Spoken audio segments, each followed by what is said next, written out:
Goddag og velkommen til Borningstand News. Vi har Andrea her på besøg, som arbejder i Suppedasen. Hej. Hej. Hvad siger du til, at vi fandt noget hår imellem? Fucking lige meget.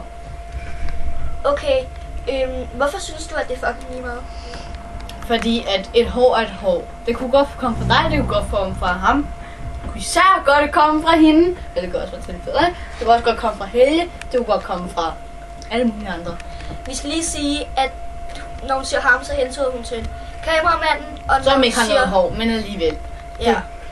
Og når hun snakker om hende, der står ved siden af, så hentyder vi til Clara, som lige har været herinde. Hvis du fandt et hår imellem på en restaurant, hvordan ville du så reagere? Jeg tror, jeg ville være ligeglad. Jamen, tænk nu, fucking ligeglad.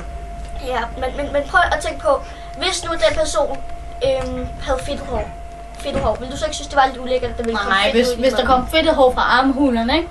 Så ville det være knap så lækkert. Men altså... Ja, men det kan jo også godt være en person, som virkelig ikke har gået i bad lang tid, og så kommer der jo snavs og fedt i håret. Og det er jo... Jamen, når håret bliver varmt nede i suppen, ikke? Så dræber det jo alle bakterierne. Så det er egentlig rimelig rent. Ja, rimelig rent, men alligevel, hvorfor tager I ikke hårene på? Jamen, bare vi har håret oppe, så går det fint. Prøv at se, hvor meget mit hår er tilbage. Alligevel, der kan godt, hvis nu der er nogle hår, der vil falde af, så kan de godt falde lidt i bandmaden. Det har så ikke kraft. Mit hår falder ikke bare sådan lige. Nej, men hår, det har jo sin tur til at blive, til at falde af. Ja, det. Så det kan jo godt være, det falder ned af maden. Det kan det ikke rigtigt, fordi at... Faktisk, jeg vaskede rigtig grundigt hår med en rigtig, rigtig god shampoo i går. Pantene, kender den? Blå.